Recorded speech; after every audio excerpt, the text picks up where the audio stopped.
has to help to bring me to the 13 inches.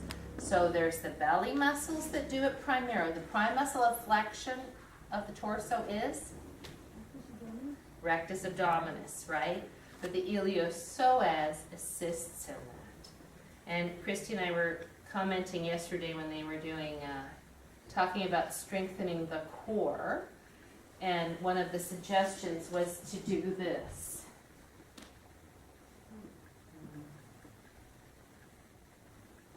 Look at my belly. Mm-hmm. Is anything going on there?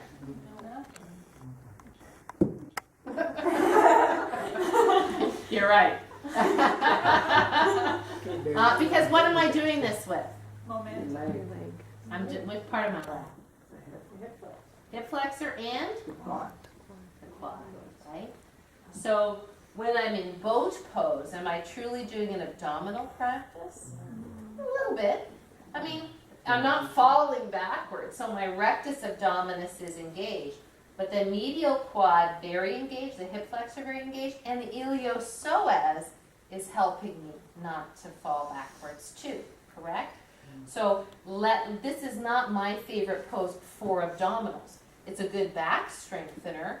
It's a great quad strengthener, but the thing is, so you go, oh, it's a great quad strengthener. Let's do that in yoga 1. Why not? The back isn't strong enough. So again, it becomes one of those poses that you go, well, it all depends. Like John Light, or we just said we were not use names. Can you edit that out? One of our students who has very tight hip flexors, but's a yoga 3 student who can do a vigorous practice. For him, doing Navasana really would only exacerbate a problem he already has, which is a very tight hip flexor. So Karen, you have that tight hip flexor. Like doing Navasana like that would, at this point in your life, not be so useful, and maybe never, because if you have that predisposition to back hip socking up there, then you wouldn't want to do that. So again, it's like, well, yes, it could be good if all conditions are right. Yeah, and again, that's where it goes to personal choice. So in group classes, you always have to think, like, how many people are going to benefit from this and how many people are just going to survive it, right? Mm-hmm. And what's really going to achieve the purpose for the majority of the students. Okay, so how does breathing and abdominal action contribute to safety in backbends?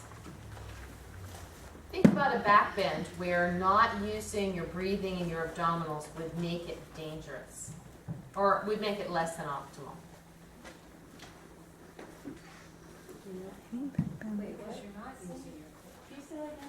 Sure.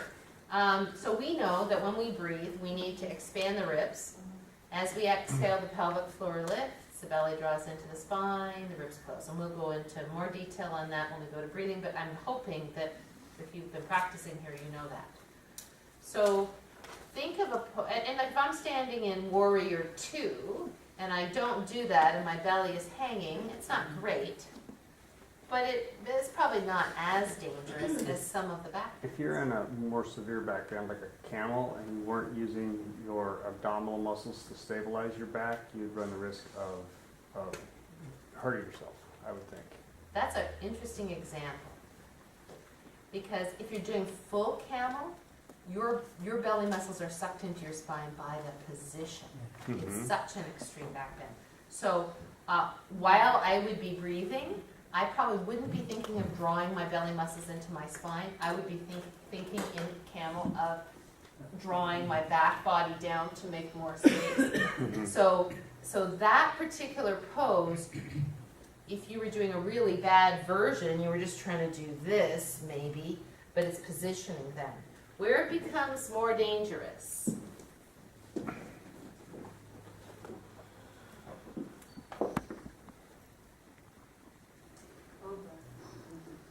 Gut pulling on back, right? Support better. Yeah? So the idea that this just hangs in anything where the spine is hanging like this, not so good, right? If you go into spider and you're arching your back and your belly is a hammock, are you in a back bend? Yeah. So using your breathing to lift the belly up and not be in a back bend, good idea. So, Sorry. I'm sorry, I was thinking out loud, plank. Plank, great, yeah. If you don't use your belly in plank, it becomes a back bend, right? If you're in every single pose, we talked about this yesterday with extension faults, he called them, too much extension. Well, if every single pose you do is hyperextension of the spine, you're not using the core muscles to find that. It's excessive back bending, penalty for excessive back bending, right? Isn't that why they always say belly to spine? Right. To keep you focused on keeping your belly sucked in and not letting it hang down. Right, keeping it lifted, yes. And if you think about what you see in Starbucks, thighs forward, pubic bone forward, it's a back bend, right? So penalty. Penalty for unneeded back bending. So anytime where the spine needs to be supported from back bend, from excessive weight pulling on it, that's where you need it.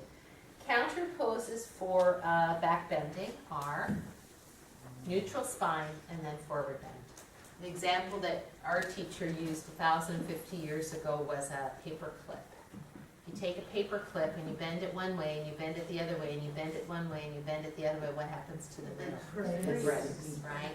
So the idea being that, say you're doing rolling bridge, rolling bridge is easy, but say you're doing wheel or setubanda sarvangasana, a little bit more bend in the back, a little more force in the back, before you take your knees into your chest, before you come into spinal flexion, you have a neutral spine. Why? This is kind of important.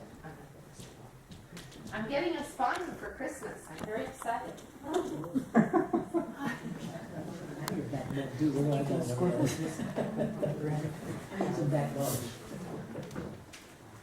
Santa is bringing me a plastic spine for the pelvis.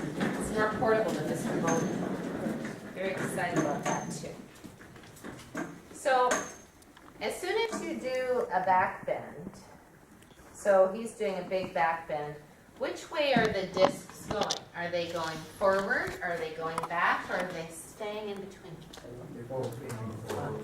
They're going forward slightly, right? Because as this bends in the back, as these facets come closer to one another, this front surface opens, right? And then when you go to a back bend, a forward bend, which way does the disc go? It goes back, right? So discs don't just move back and forth that quickly. They do, sort of.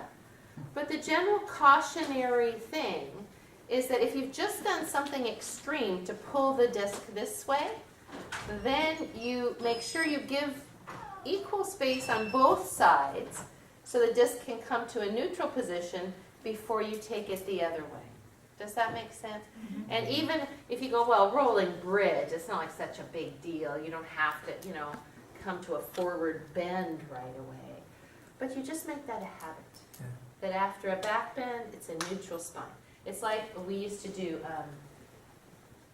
we would go from here to wheel to Uttanasana, over and over and over and over. And I would just come out of there with such a backache. This is overuse of muscles, but it's just not good on your back, right? So if you're here and you just sort of whip through to there, not so good. You want to use your belly muscles to find neutral. Have a pause for a sec, and then you can open. Does that make sense? It's just a principle that you want to follow with the spine all the time. And you'll see, sometimes I'll say people will finish a bridge, and I'll go, oh, don't hug in yet. Let's take the legs up and wide, or just stay for a minute and breathe before you go to hugging. It was interesting, one thing that Christy and I were kind of, and I think there was another woman there who teaches safe back classes, and she was kind of appalled also, because they were talking about yoga therapy.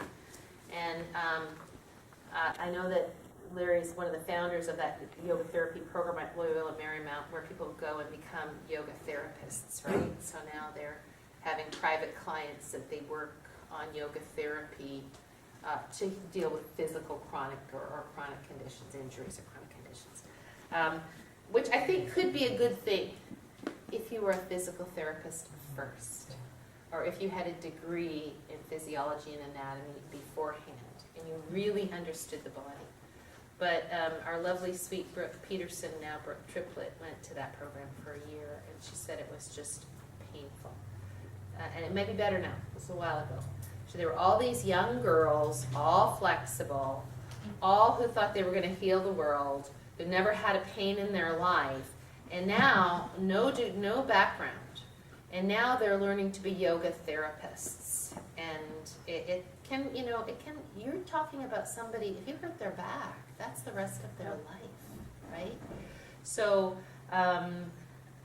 as we've said a million times before, we are not yoga therapists. We are yoga teachers. We're primarily here to deal with well people and help them not to do things that will hurt them. If they have injuries, we're going to do no harm. So the standard thing for me with people with contraindications to backbend are disc issues, osteoporosis. So we'll talk about osteoporosis in a second. It doesn't mean that you can't backbend. It's how you backbend, right? So if you have a disc issue, in particular a posterior side herniation, and you're in a situation where that is not resolved, and you're doing a backbend, and that disc is protruding, what's happening to the disc? It's getting squeezed, yeah? And so what he was suggesting was the Mackenzie maneuver, which I specifically had a discussion with Gordon Swanson about the Mackenzie maneuver because a little girl had gone to physical therapy and done it, and it worked really well for her. She was 14. And he said, well, yeah, she's 14. So Mackenzie maneuver is legs relaxed, slightly turned in, glutes soft. I have a posterior herniating bulge. I come up, I come down. Or maybe I just lay like this. Or maybe I just come up like this. And the theory is what? That if I do that, the disc is bulging, what will happen to the disc? It'll squish back in, right? And I would say that could be possible if done sequentially with a really good therapist who also works on lengthening all the muscles around it beforehand, maybe through ultrasound, maybe through physical manipulation.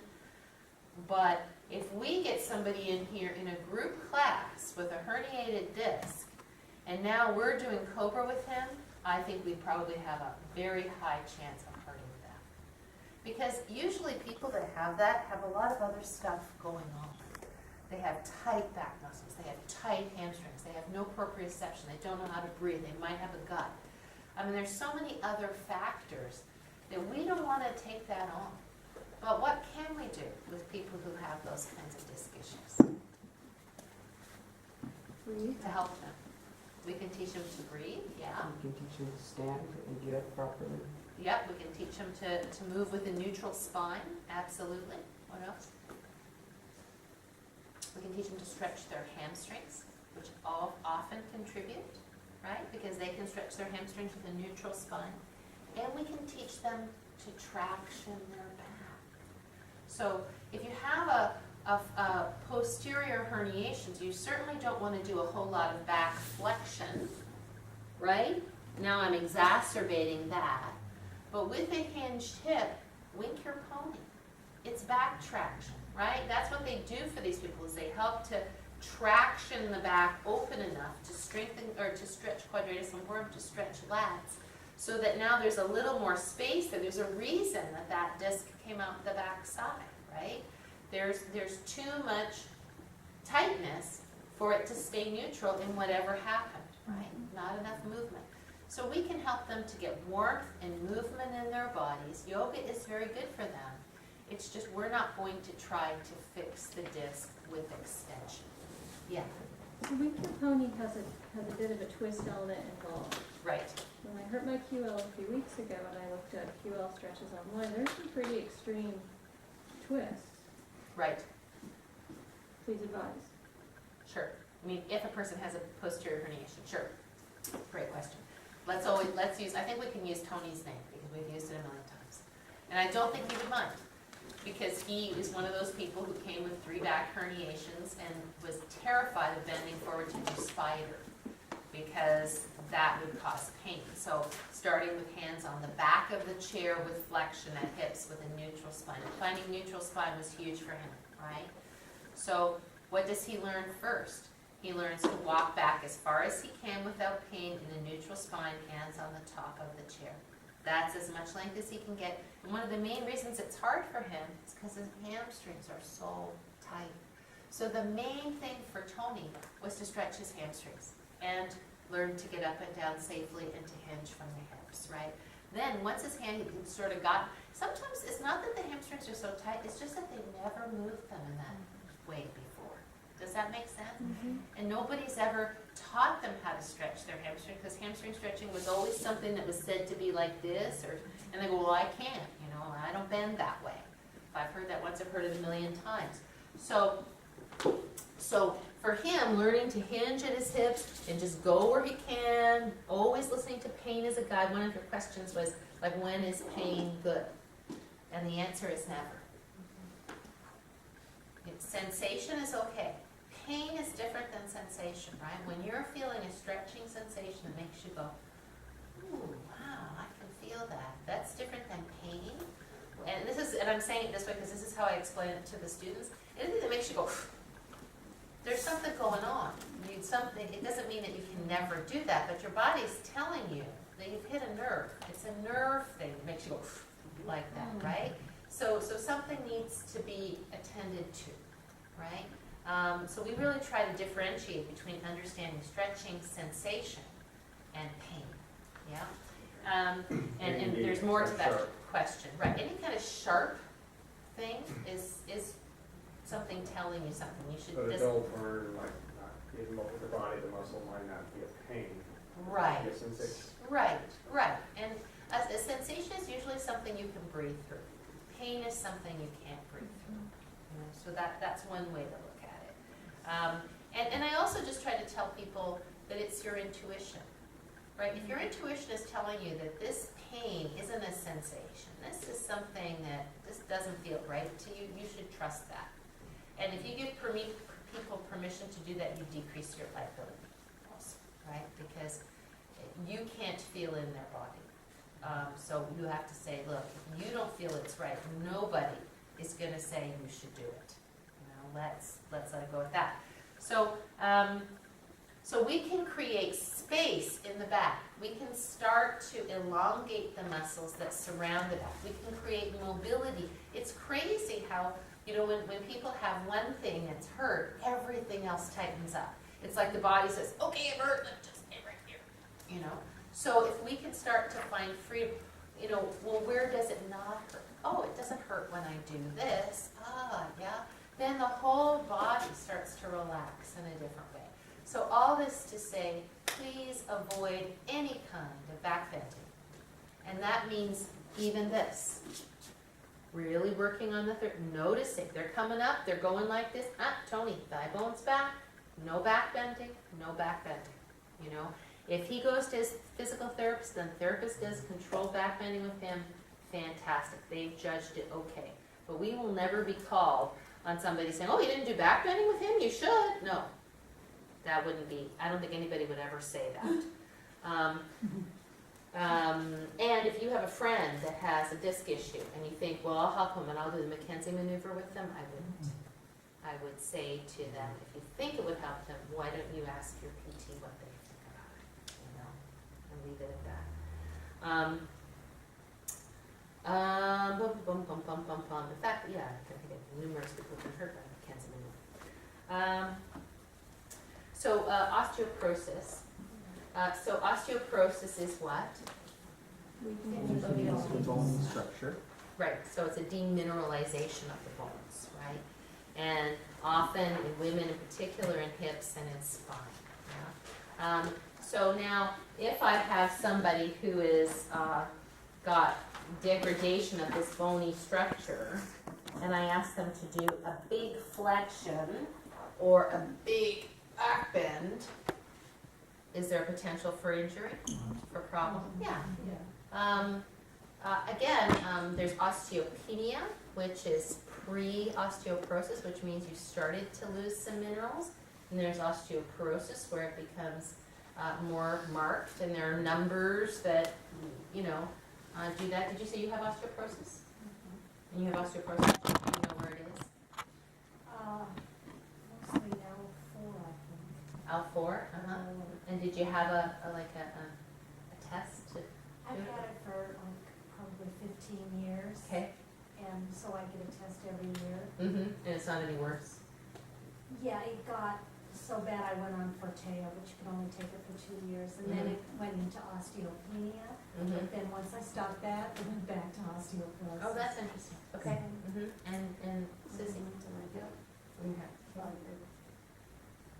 Victor has it as well. I've never had it, and he has it. Has it gotten any worse? No, I'm on medication for it. You do take medication Yeah. for it? Okay. I do too. So, so the big thing with osteoporosis is, again, teaching people to hinge at the hips. I had a woman come in who had osteopenia. She didn't have osteoporosis. And her doctor said, you should never bend forward again. She was terrified. What did he mean? Yeah. Right? Flex. With the kyphosis. And so, you know, if she went like this to pick up a sock, it's probably okay. But if he said that, maybe she had osteopenia, but I don't know. But again, bending forward can be safe in almost any back condition. If you're hinging, if you have a muscle spasm, maybe not, right? And particularly, now if I have osteoporosis or osteopenia, and I'm not a yoga practitioner that understands things, then would I be better to do this? Or would I be better to do this? Why? You're spreading your weight out across both legs. Yeah. This is a post. This is catching my weight. It's not taking all the weight, but it takes some weight off the back. Now on here, there's a lot more weight on my back than if I'm like this, right? So I probably would not have someone with advanced osteoporosis in their spine that wasn't controlled doing sun salutations coming forward with both legs. I mean, you've been practicing a long time, you're kind of on it, you're monitoring it, it's not giving you any problems, there's no further degradation, it's fine. If somebody asks you the question, I just found out I have osteoporosis, should I go on medication? The answer is I would really research it. Because, you know, there's a lot of research that shows that osteoporosis makes your bones very brittle. So you have to decide the risks versus the benefits, and I don't have osteoporosis, so I'm not going to speak to one thing or the other. I think it's a really personal decision. So what we're going to avoid with people with osteoporosis is extremes, right? Now, if somebody is elderly and they have osteoporosis in their spine that's relatively advanced, I'm not going to have them do this. This is too much, right? So maybe they learn to do this, and that would be plenty, you know, because why? Wait. Right? And usually, you know, it's too much anyway to do the arm. Sometimes. What do you think in ultra gentle? It's pretty much we do like this, right? Would you ever have them use the back of the chair, put one arm on it, and kind of make a little beat that arm come back up? Here? Yeah. But where is the load? It's in this motion, right? Maybe with a chair here, but then again, it goes to like, what's the benefit versus the risk? The benefit here is that they're going to strengthen their hip. So if you have osteoporosis in your hips, this is a good thing. In fact, one of our students was diagnosed with osteoporosis in her hips, and we did kind of a little program where she did a lot of work on the hips, you know, mostly stuff like this and standing pigeon, and her numbers went up the next year. She didn't go on medication.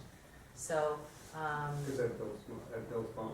builds bone, it's weight bearing directly into the hip, into the ilium. So someone like Pat, who's lean and fit and comes to 14 yoga classes a week, is probably doing herself a favor by working with them.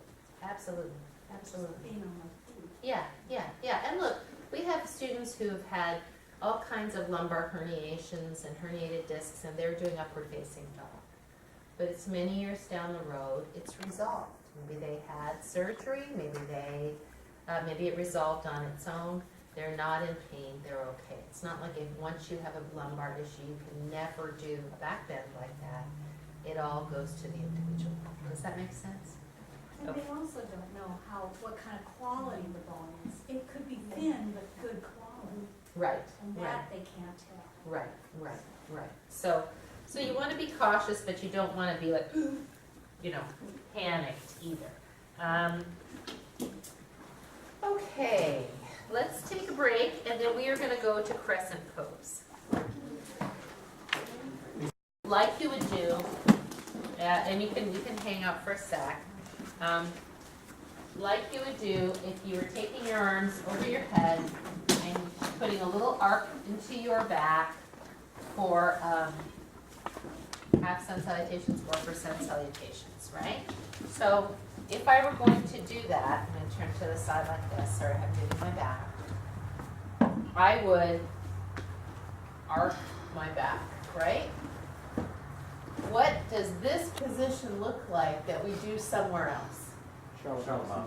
It's Shalavasana, right? Same thing, right? Does this look like Shalavasana? No. Right? So that kind of has like the inchworm appeal, right? And so if you're going to arch your back, it has to be an arc that is also accompanied by the sacrum coming forward, right? What too often we do, whether it's in crescent pose or here, is we do this. We thrust the ribs forward, open this, but this is still going back and shortening. So now we have two opposing forces happening, right? This going back. If I'm going to lay over a ball and be a sphere, right, and I'm laying over a ball with my butt like this, I'm not going to get flat on the ball, and my body isn't going to create a spherical shape. Does that make sense? So when we're doing Tadasana and we want to put an arc in the back, the pelvis has to go which way? Backward or forward? Posterior tilt, right? It has to tilt backward. Because you have to think about, there's a difference between the action of the pelvis on the thigh bones and the physical presence. Yes, it comes forward of the midline, but the action of the pelvis is rotating backward. Does that make sense, everybody? Yes? So in cat stretch, is my pelvis coming forward or back? It's coming forward, right?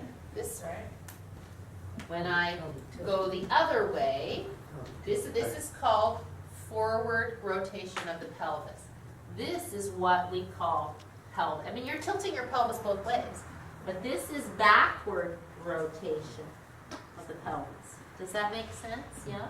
Now my back is like a sphere. Too often you see people doing this and they just come back like this.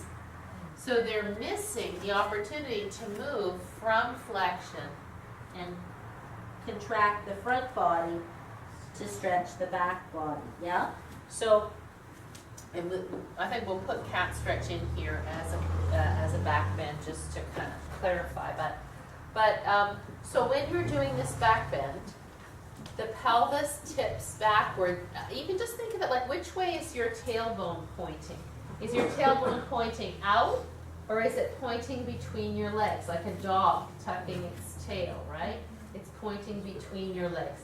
Similarly in bridge pose, my tailbone doesn't want to point down toward the floor. It wants to point between my legs. If I had a tail, I'd be pulling my tail like this, right? Not taking it and pulling it like this. Does that make sense, everybody? Mm-hmm. So the back bend is an arc, not a inchworm. Yeah? All right, good. And so when I'm here in Shalabhasana, even though my legs are up, which way is my tailbone going? Down. Down. As much as I can. And do I do that by reaching my tailbone back? Do we tell people, put your tailbone down? No. What do we tell them? Reach you like that. Press the feet back. Because if the feet come up like this, which way is the tailbone going? Up. But if I reach back, it pulls the pelvis this way, right? So now I'm not creating that massive bend. Now, if I'm doing bow pose, which way is my pelvis going, forward or back? Forward. It's going forward. And I can't push it back. It just doesn't work. And I don't want to, because I'm trying to create a massive back bend. So in bow pose, just by the action of holding your legs, your pelvis is doing this, right? But because your legs are here, it's still force on the back, but it's okay. I mean, you know, provided your back can handle it. Does that make sense, everybody? Okay. So the problem that I see when I see people do this is I think, Liz, I wonder if we've like conditioned them so much to standing straight that they're kind of afraid, so they kind of go like this, you know, and we don't get this. But if you're going to do this, if you can do this, do it. But don't do a halfway, because it ends up kind of being worse than not doing it at all. It's not getting the benefit of doing it, and it's not really doing anything.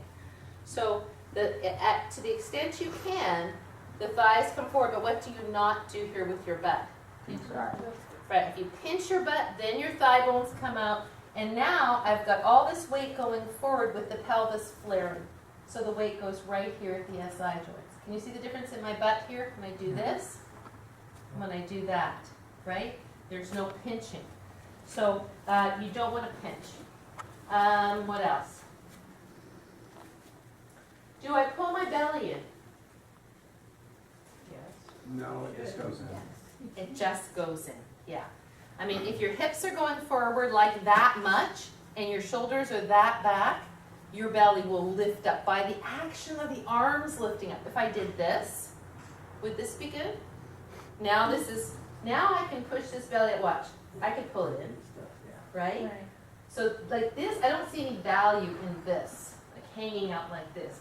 But when the arms lift up and lift the ribs up, it stretches all these abdominal muscles. So when the hips come forward, the belly is elongated. When do I have to use the belly when I'm doing this standing up? Coming out of it. Right. So here, where I really go is to Mula Bandha. Mula Bandha starts that action. So now as I start to come up and the potential for the belly to do this gets alive, I support this range of motion as I come to that neutral place. Does that make sense? Mm-hmm. So I'm breathing in. Then the first thing I do here is push down into the feet. Yeah? It's like when you see somebody do a walk down the wall like this.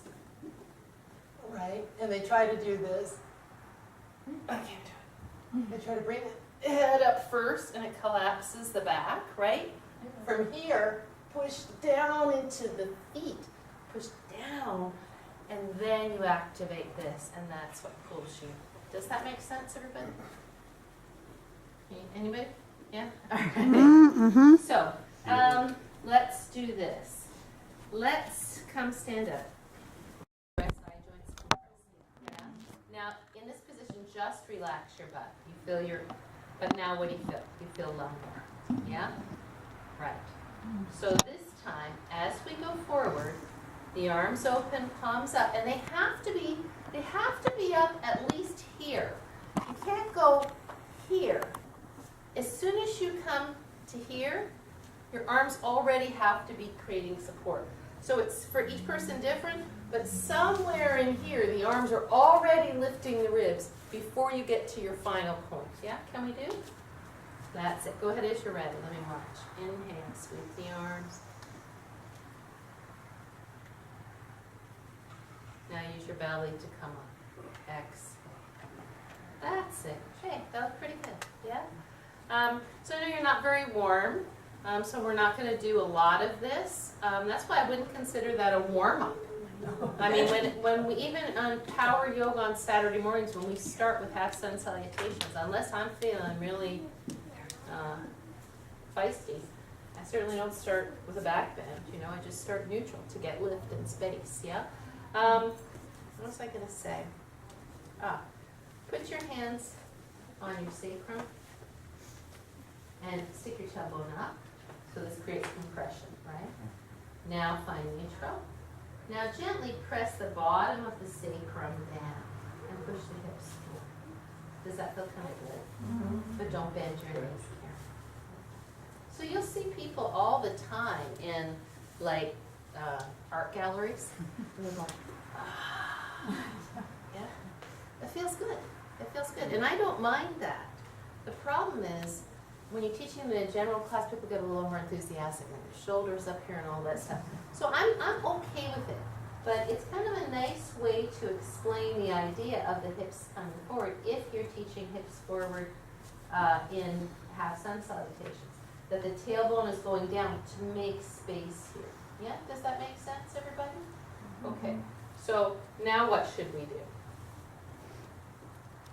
Counterpose something. Yeah, we should do a forward something, right? Because we've been standing here in neutral, right? What forward something would be good? Uttanasana would be good. And because we aren't that warm, this is my suggestion. Soften the knees, hinge at the hips, slide down, let the head go. Because your hamstrings aren't that warm right now, right? So just let the back drop over the legs, let the head. Does that feel pretty good?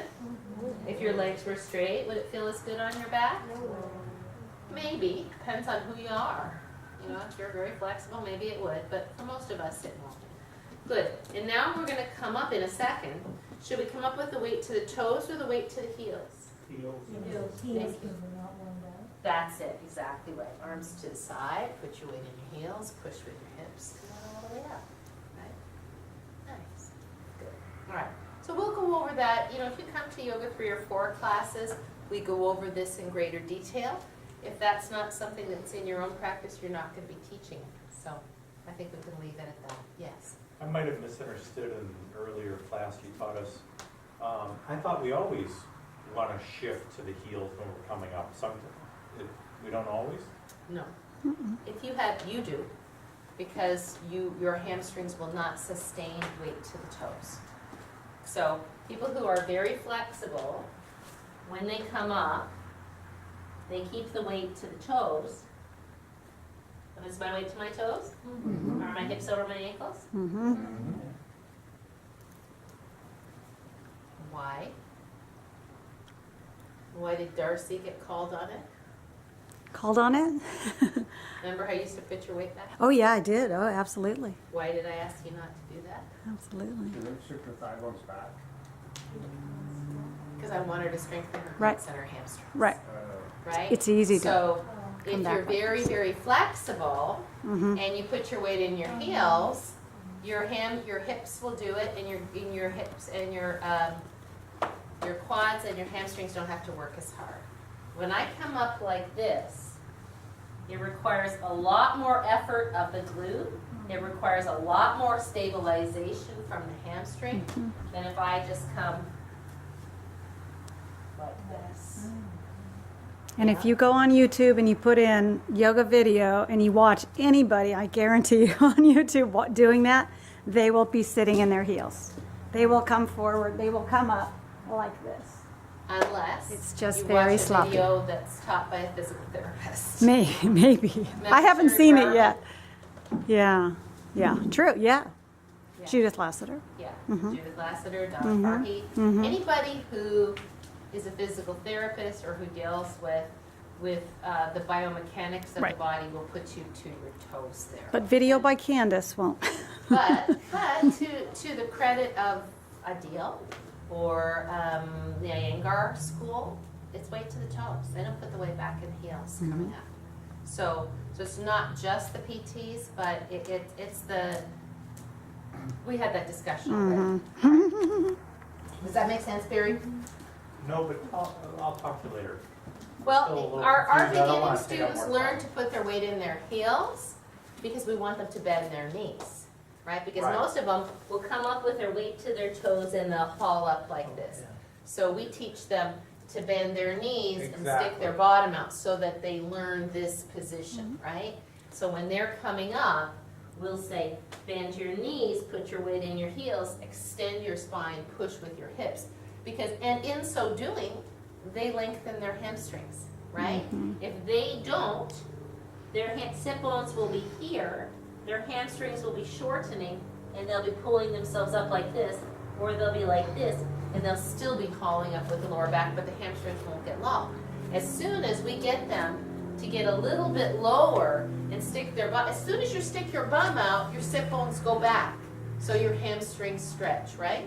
So that's one of the reasons. Is that okay? I hate to keep talking about this, but so with a really flexible person, what do they do that's wrong? They put their weight back in their heels, like this. So then they kind of hyperextend their knees too. It could be hyperextended. My knees aren't hyperextended, but it is far easier for me to come up, and usually it is accompanied by what's bringing me up here, right? This is pretty loose right now, right? Exactly. And I'm using. So when you bend, okay, I get it. So if your butt's out, it should be because your knees are bent. Correct. It should be because they're straight. Right. Correct. Okay. Gotcha. Correct. Thank you. Yes. Yeah. Good. It's a lot to kind of grasp, you know. And then I take it for granted. So if I'm saying I'm going, don't you get it? Then say no, I don't. So I can understand why you don't get it. Yeah. Because So why are you saying I shouldn't be on my toes? I don't understand. let's take a look. It's because of your hamstrings. She said Not your being hamstrings are stretched tight. enough? Correct. So let's bring your weight to your toes. I don't know, maybe I'm wrong. Now take your arms to your side and come up with straight legs. Oh, I think you could do that. Especially if you're warm. So That's pretty that good. is the better way to do it then, if you're able to. If it doesn't feel like stress on your back, that look pretty darn good. I'm just kind of surprised. I thought your hamstrings were tighter than that. I've been doing the level 1, thinking this is what we're supposed to do. Well, if you're not, I do that when I'm warming up. I mean, I don't bend quite that much, but you know how when you first come in here, Anthony, how I said, bend your knees, bend your knees, bend your knees, because the hamstrings were shortening, right? So yeah, I would say once you're warm, you could do that. Then you really have to use the core, then you really have to use the glutes to come up. But you've got to be warm and you got to make sure that it's not putting too much stress on your back, right? If it feels like too much on your back, it's... All right. Can I get clarification on the forward and backward pelvis again? 'Cause Sure. When I think forward pelvis, I'm thinking this, but you're actually saying it's this. You could think that, but it's designated by the way the rim moves. So if the rim moves anterior, it's a forward tilt. If the rim So you're going moves, from the top, like- not from the pelvic bone. right, but like from if the you top. think of this as a bowl, when I'm pouring the bowl forward away from me, water's going that way, that's pouring my spine that way, right? My spine is going that way, it's just that I'm arching my back to not. But if I want to come forward, I want that pelvis to pour forward, so it pours my spine back. If I want to go backwards, I want to tip the bowl backwards so the water goes that way. Does that help? Like a bowl being poured forward or a bowl being pulled back, and the water is your spine. Yeah? Yeah. Forward tilt, backward tilt. Anteversion, that's another name for side tilt. Anteversion. Yeah. So the direction of the tailbone has nothing to do with, The tailbone follows the pelvis. Yeah. The tailbone's the bottom of the Right. spine, Yeah. right? But, yeah. So it's not your spine isn't doing this.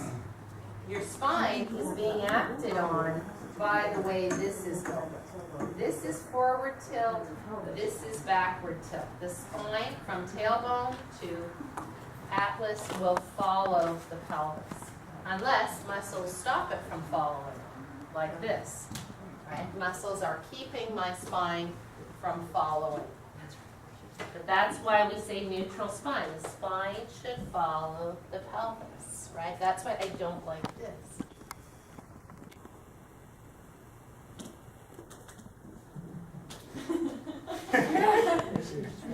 Well, it's art. It's not function. Okay. And again, so much of that is no core support, right? When I do this, I don't have to use my core at all. My core isn't engaged.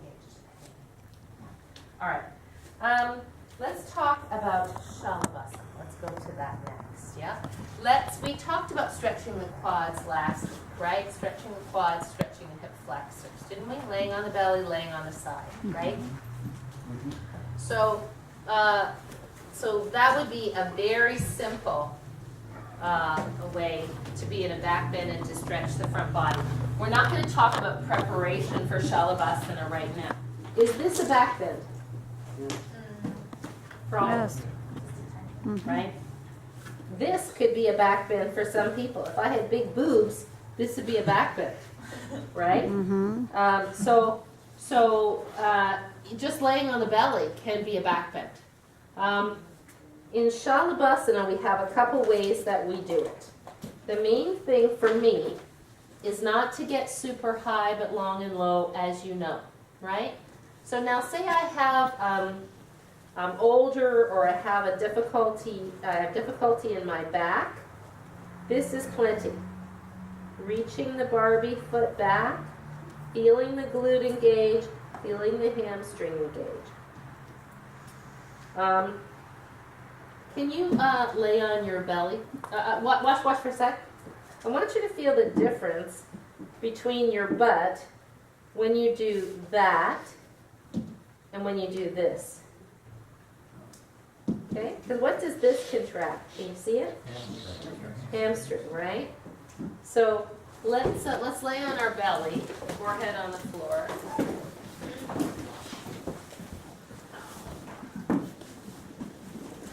Put your hand on your butt, and then bend your knee on that same hand side and feel if your butt does very much or where you feel it. Nothing. Right. Okay. So the hamstring is causing flexion at the knee, correct? Mm-hmm. That's what hamstrings do, right? So if you put a weight on your ankle and you lifted it like that, would it strengthen your hamstring? That's what people do, right? I'm not sure that's the best way to strengthen it, but they do that. All right, so now if you have your hand on your butt and you reach a Barbie foot backward and you lift the thigh just a little bit off the floor, do you feel your butt engaged? Yes. Good. Is your other side butt engaged? Not much, right? Might have some engagement, yeah? So because the gluteus has to get involved when you lift the leg backwards. Does that make sense? Yeah? So just roll to your side or sit up or something. So as we said in our flexion extension poses, whenever the leg does this, whenever it goes past the midline, you're going to have to use some contraction here, right? And so let's go, let me think. I'm just trying to make this sequential. So for a lot of people, laying like this is just fine, and I will have people who have back issues, lumbar herniations, things like that, just do this. Just reach back, pushing through the Barbie foot. The hip flexor is stretching, correct? This is getting stronger, this is getting stronger, the calf is getting stronger. I think what we should do right now, can you do it again? Hang on one second. I want you to feel the difference between a Barbie foot, a Ken foot, and a slack foot, a nothing foot. And where I'd like you to feel it is at the rim of your pelvis and your lower back here, yeah? So forehead to the floor, hands to the sides of your body, right? Good. Breathe in. Exhale, reach your right leg back, Barbie foot. Press. Feel your lower back, feel your frontal hip. Now, Ken foot. Press the heel back, toes down toward the floor. Feel what changes at the rim of your pelvis. Play with that a bit. Now go nothing foot, absolutely slack. What do you feel? Adductor. All I right. feel like the inside of the quadricep changes. Yeah. When the foot is nothing? Well, What do you feel like in move- terms of your back? Let's talk about your back. What changes in your back? When your foot is nothing, do you feel it more in your back? Yes. Yeah. It's dead weight for your back to hold, right? When you reach a Barbie foot, is your quadricep also engaged? Yes. Yes. When you reach a Ken foot, what happens? Do you feel more compression in your lower back? Yeah. Yeah. When you reach the Barbie foot, what changes? You feel more space in the lower back, Yeah. right? Barbie foot, Ken foot, more compression in lower back with Ken foot, less compression with Barbie foot. Why? Let's roll off to the side and let's talk about this. But this is huge. Like when we were at, I mean, this whole Ardha Shalabhasana thing is Vini Yoga at its finest. You know, this is all of this stuff is Vini Yoga, and I was sad that when Larry, who is also a Vini Yoga teacher, was doing Shalabhasana, he didn't talk about the foot, didn't talk about the leg, because it's just still, you know, it's just like, well, just do it. And it's okay, but you can deepen it. So for me, when I just lift my leg like this, my foot is dead, I'm mostly lifting from here, yeah? When I reach back, it immediately engages the glute. So, and it elongates this frontal hip more. So when we do this, it's not lift up, it's reach back and up a little bit. Isn't that different? Yes?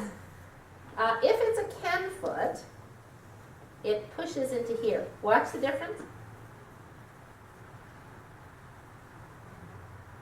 Right? And what's that difference? Barbie foot, rectus femoris, engagement. Rectus femoris getting pulled down into the floor. Ken foot, no rectus femoris engagement, different. Yeah? So by pushing the Barbie foot, you elongate the front of the leg and the front of the hip down to the floor more. As soon as you flex the foot, it tends to flex the hip a little bit, which you feel in your lower back. Does that make sense? Did you feel that in your body? I felt it on the inside of the quadricep, but I didn't feel it in the back. Okay. For whatever reason. Okay, okay. Same with me. Okay, fair enough. I felt it also in the quad. And maybe that your foot wasn't high enough. If you lifted your foot higher, you might feel it more. Now go Yeah. Ken foot. Yeah. There you go. Okay. So for me, the Barbie foot is crucial. And the way you teach that, can you just do it like slack foot?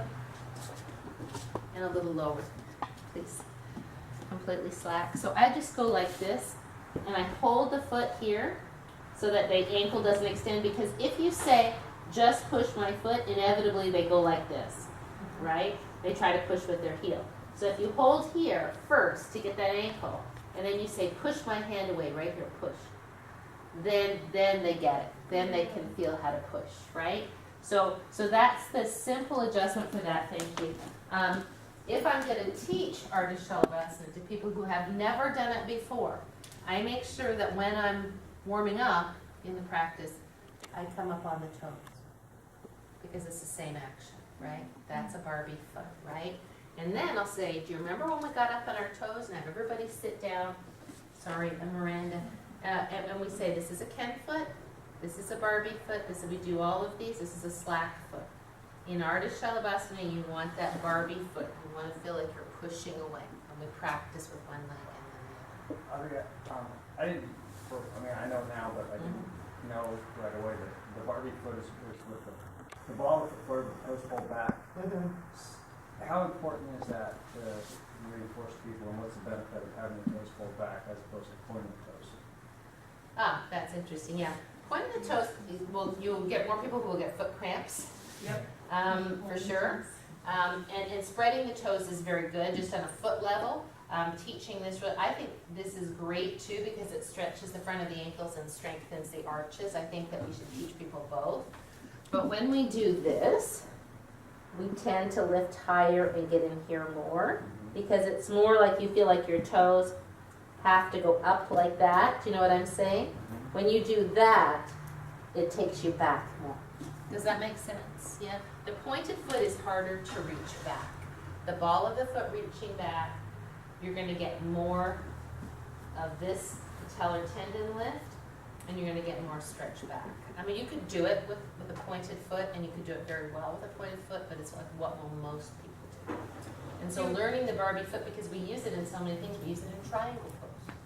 Triangle pose is a Barbie foot. Yeah. You've taught that many times, saying that, explaining that as you come into that Barbie foot, you feel it in the back of your knee. You feel the lengthening, the opening behind the knee. And that's very apparent. And that, I think, allows you to push the leg longer and straighter. I'll take that too. You feel the stretch Lower. back of the knee, sure. And it's not hyperextending the knee, right? Barbie foot doesn't hyperextend. All right. So the leg reaches straight back, pushes back, and what's the common error other than the knee bend or the foot slack that happens in the hips on any kind of shalabhasana? They try to lift their leg too high and then it pushes the hip into the ground too much.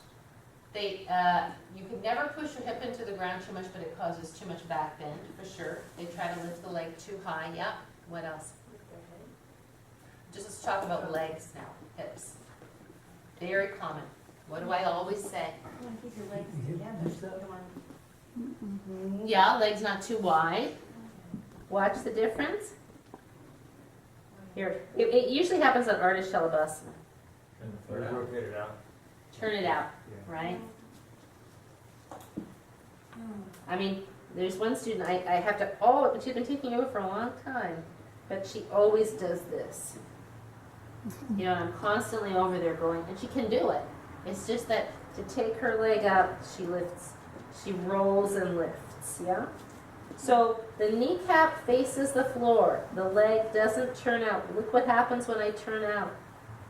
Piriformis tightening, SI joint opening.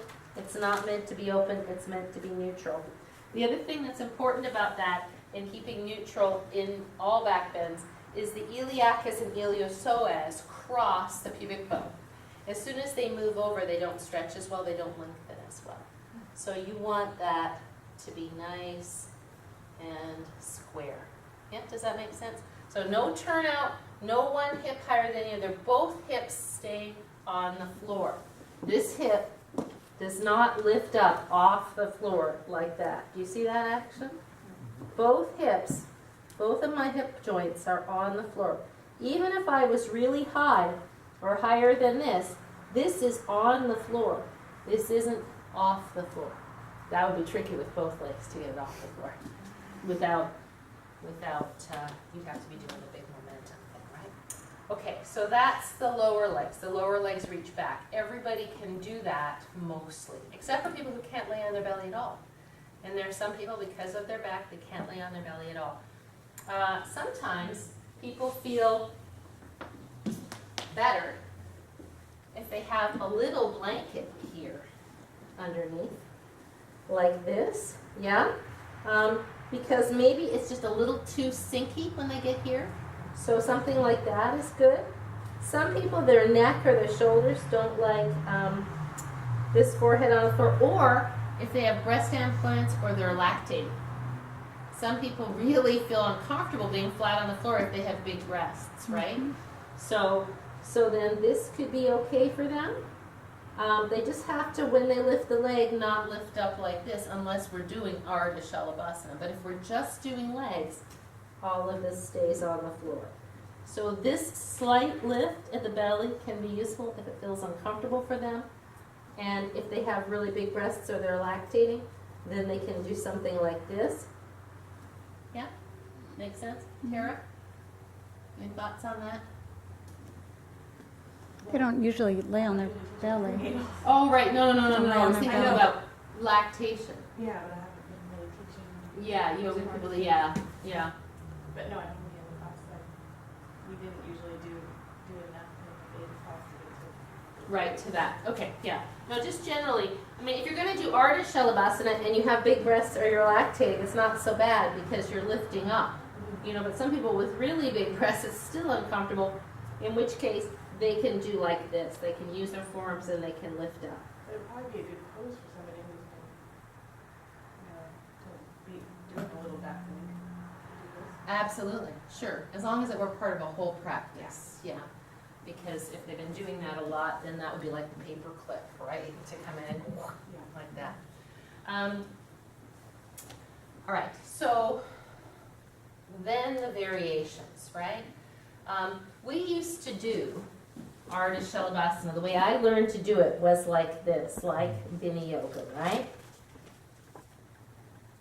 So you would roll this shoulder back, keep this elbow down. So some of you were here when we used to teach it like that, right? And it's good. But what I noticed was that most people were doing this. Do you see my shoulder? Right? And we know that the muscles between the shoulder blades are weak for most of us because we do so much of this, right? So this, very important. So how many years ago was it that I changed it? Yes? Like Yeah. Yeah, yeah, you can always tell who hasn't been here for a while. Because I started to think, you know, we could do this better, right? So now we do it like this, as you know, where you take a longer inhale and you reach forward. And I noticed in one of our books, like our Key Muscles book or one of those books, they have someone doing locust, but they are doing it like this. It looks good on the bottom, but it's like this. And I'm thinking, why would you do that? Look at the shoulders. Look at the neck fighting with the shoulders. Mm-hmm. Why wouldn't you do that? Well, because that's the way it's always been done. And I think that in so many cases, it feels to the teacher who learned it that way many years ago, it feels completely natural. It's not causing pain, and it's doing lots of good things. But I think that examination of each pose and say, well, how could it be even more useful? How could it be useful to beginners? How could it be useful to people whose backs are tight? Is kind of an interesting job, you know, and that's what makes it fun. So that said, there are a couple progressions. There's one leg, right? Now say I got a shoulder issue and I can't do this with my arm. It's not going to feel good, right? I can't take my arm up at all. Not a shot. Not a shavasana. Maybe I have no back issues. I could do this. Breathe in. Breathe out.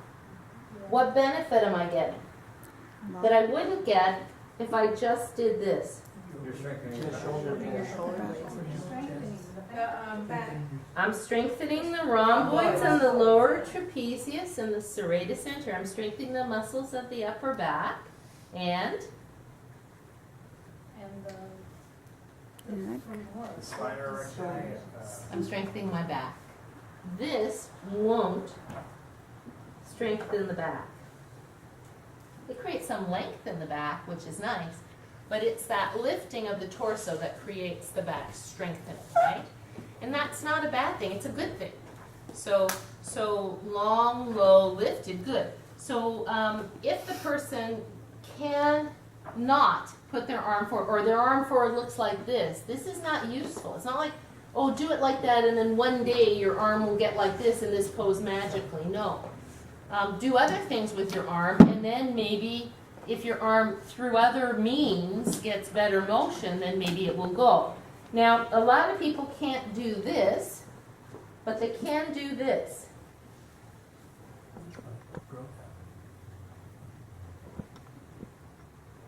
They're still getting, what are they getting doing this that they don't get doing this? Adding more weight is one, latissimus is another, and triceps, and bottom of rotator cuff, teres minor, teres major, infraspinalis. All those bottom muscles. We'll get to more shoulder blade stuff, you know, at some point. So the bottom line is, if you can get the arm forward and it doesn't cause problems, that's kind of a good thing, right? And then, of course, there's this one, right? Turning the head away. So what are the common errors when we go to elevate the torso? When we add the elevation of the torso, what's the number one common error? Start with the head. Thank you. Starting with the head, lifting with the head, right? So when you're teaching it, you immediately say, this is the number one common error. It's always good to show the thing. If I try to take my head up, to pull my shoulders up, I'm asking my neck to lift the weight of my head alone without the support of the back muscles. So we want the head always in yoga to follow the spine. Sometimes I see people doing this. This isn't a natural alignment of the spine. It's as though I were standing in mountain pose like this. There's no need for it. If you're going to lift your head like that, you should be in a bigger back bend. If this is going to happen, then all of this should be coming down. But by the virtue, like in Ustrasana, right? But if I'm reaching forward and I'm lifting my head up, I'm fighting in my neck, right? So if my arm were here now, if I were doing double arms, double legs, and my head was following the line of my arms, that would be different.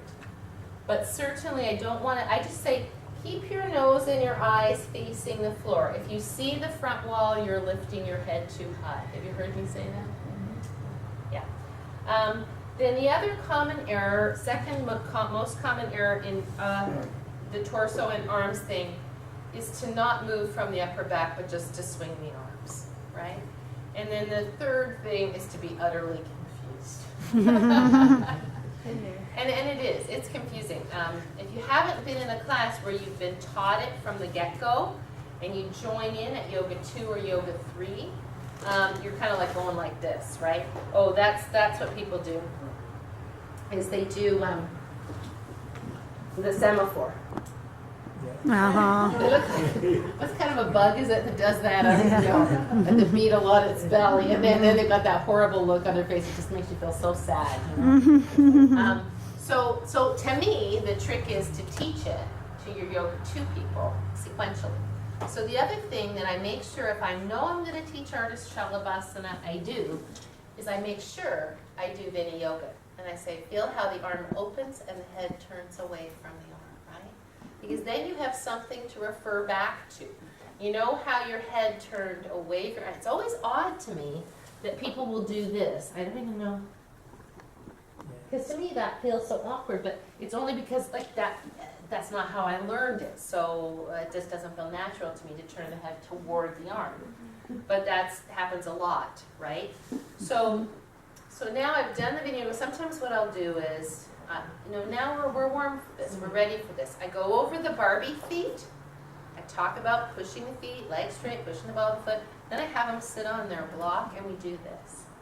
Breathe in, arm comes up. Oh, no, wrong. First I have them do this. Squeeze between the shoulder blades, release, knuckles forward, because this is the floor position, right? Knuckles forward, squeeze between the shoulder blades, hands at your side. Knuckles forward, squeeze between the shoulder blades, hands at your side. Then I have them do knuckles forward, squeeze between the shoulder blades, take the arm up, breathe in, exhale, turn your head away, and knuckles forward.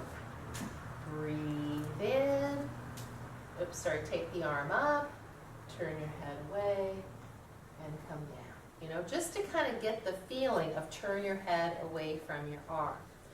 And then I will usually, because generally if I'm teaching this, they've already learned this, because this is the first thing I teach. First of all, I'll say if you have a back issue, hands here, you're going to only do the leg.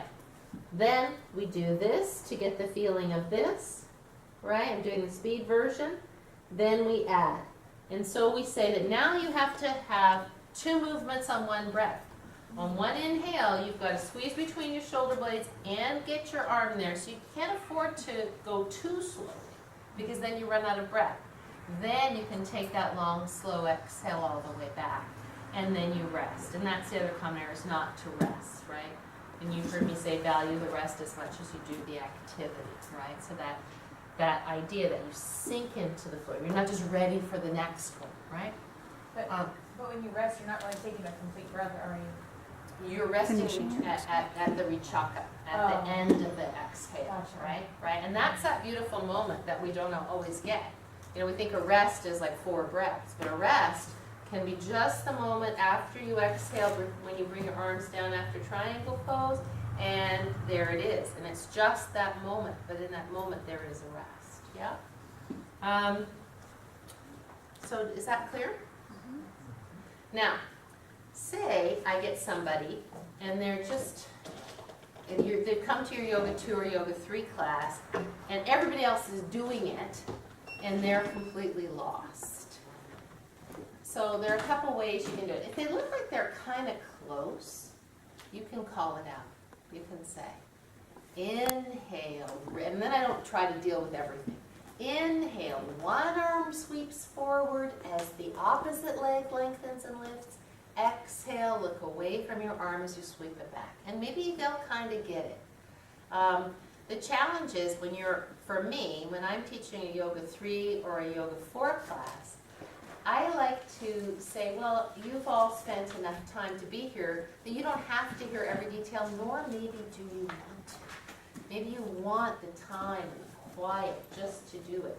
So every single time there's a brand new person in there, if I'm screaming out the details, it's not so relaxing for all the people who know this inside out. Do you know what I mean? So if it's just one person, what I will often do is, Jeff, do you mind? Be a confused person. So I'll come over and I'll say, and they're starting, I'll just take their arm and say, let me help you through this. Right. So I'll go like this. I won't even deal, I might go like this. I might say, push your foot, lift your leg, push it back. That's what your leg's gonna do. One at a time, that's what it's gonna do. Okay, now, I'm gonna guide you through this. You ready? And you don't be too done. Like they kind of have some idea, right? If this were like a brand new 80-year-old person, I wouldn't be doing this with them, right? Okay. So we're going to inhale, chest off the floor. We're going to take this arm forward. Breathe in. That's it. Now your head is upright, so then I go keep your head down. That's it. Now look over here at this shoulder, and this arm's going to come back. And now they're going to start this arm, so I got this arm, and I go, and now rest. All right, now let's go to this arm. Squeeze between your shoulder blades, thumb up. This one comes forward. Great, look over here. That's it. Right? So it's the easiest way. I mean, I've tried so many different ways, and I finally just given it. I'm just going to move you. And then they kind of get it. You know what? I've never had anybody say, I hated when you did that. They were grateful. Thank you. They were grateful that I was able to just help them with it. Because it's awkward, you know? It's an awkward place to be as the person on the ground because you can't see everybody else. 'Cause Right. You're like, Yeah. you're like, it's really weird to be going, what are they doing? Yeah, I What are they actually doing?" saw someone in class the other day Right. that they had come to a class that was a little ahead of what they're used to, and they were prairie dogging. They were, in the middle of, Right. The wind kept popping in the hole, yeah. Yeah. It kind of ruins the pose for them. It does. It's not fun. But all of that said, if they're pretty close and they're visiting and you're not going to see them again and they don't look horribly upset, you don't have to teach it to them. They're going to be here one time. As long as you're not doing anything to hurt themselves, you got other people you got to deal with. You can, and I will just acknowledge, and I'll say this one's kind of like patting your stomach and rubbing your head, and just kind of acknowledge that it's not them. It's kind of awkward, But the truth is, I don't know about you, like for me, Ardha Shalabhasana is one of my favorite things. Because it's resting, it's lengthening, my hips and thighs are always tight, so at the beginning of a practice, it really helps me to open this up, especially after I've been sitting at a desk. So, and it does so many things. Just like the Vinyasa sequence, it does so many things. And you look at all the back strengthening programs online, and they got people doing this. Right? It does strengthen the back. But there's so much more subtlety and grace and subtlety to the Shalabhasana. Does that make sense? So I think what we should do is you should practice teaching it to your partner, and then we'll have somebody teach it next time. Yeah, we'll teach it as though the person is a beginner, as though, no, not that they're beginners, that they're Yoga 2 students, but we don't teach this in Yoga 1. I do teach in Yoga 1, I do it in my cancer class, my ultra-gentle class. I will have them do the reach back. Now, here's the thing, this is kind of picking nits, but it's important. When you lift your chest and take your arm forward with your leg back and up, are you inhaling or exhaling? Inhale off the floor, exhale back to the floor, correct? Now, if I'm not going to lift my chest, I'm just going to reach my leg back. Do I do it on an inhale or an exhale? Exhale. Exhale. Because it's not a chest opener, right? It's the exertion. And often, if I have them do this, I'll have them do one, I'll have them do the other, then I'll have them reach and stay. And feel the glute and feel the press and let the breath be as slow as we want. But their back is safe.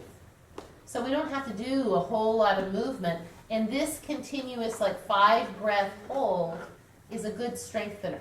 Does that make sense? Mm-hmm. So if you're just teaching the leg to people who are not going to lift their chest, teach it on the exhale.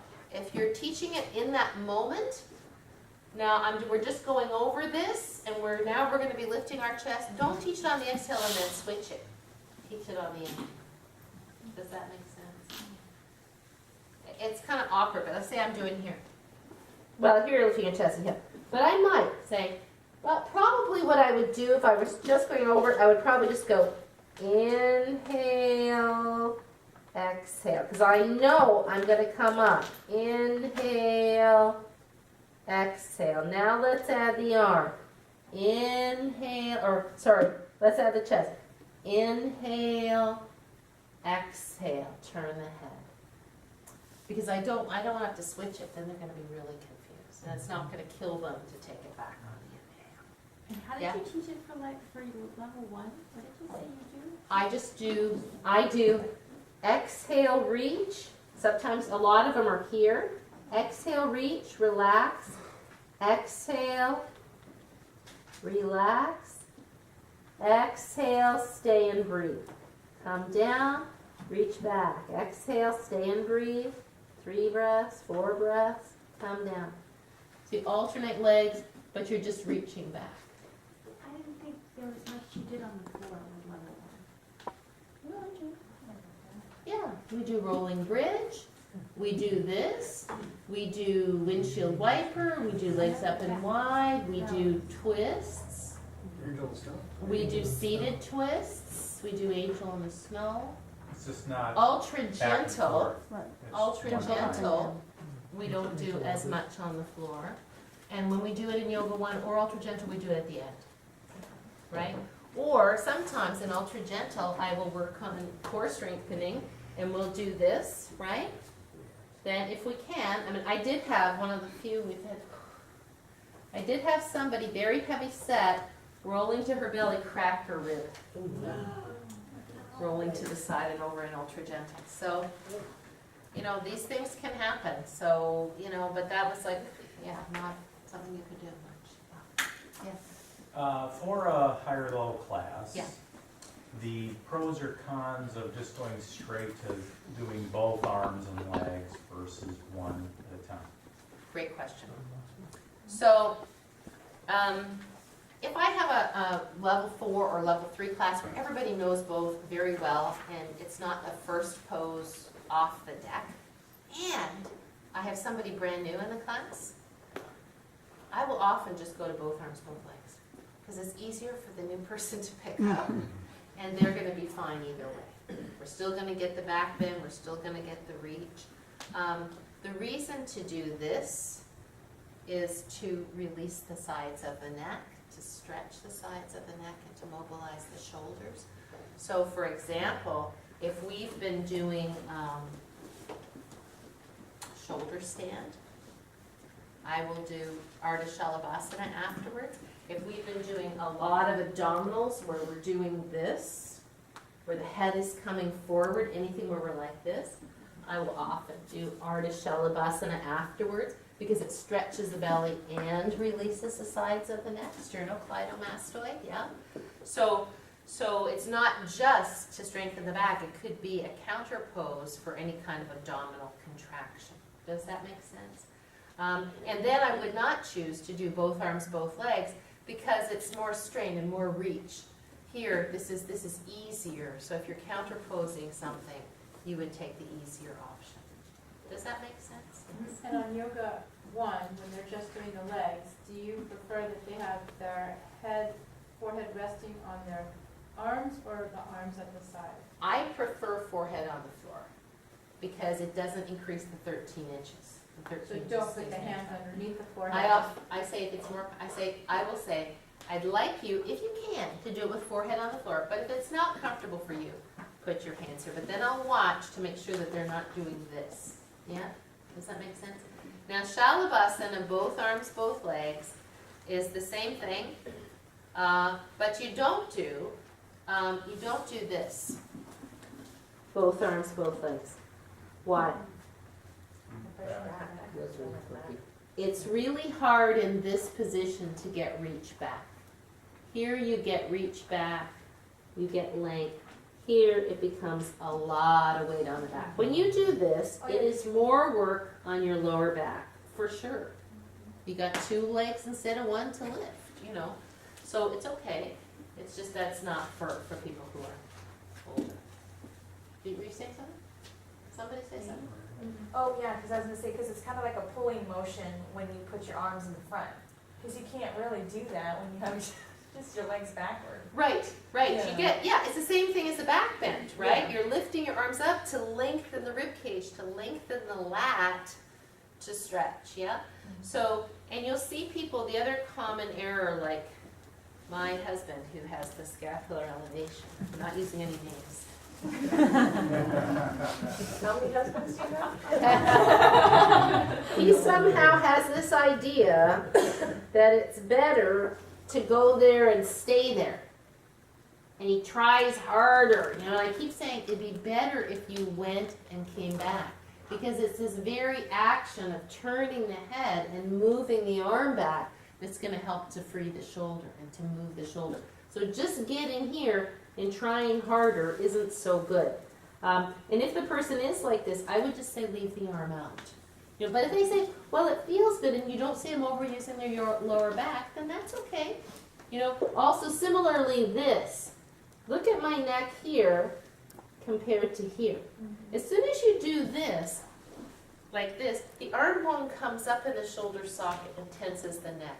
We always want the arm bone, just like the hip, we want the arm bone to sit in the middle of the shoulder socket or even low in the shoulder socket so that the neck isn't involved. Does that make sense?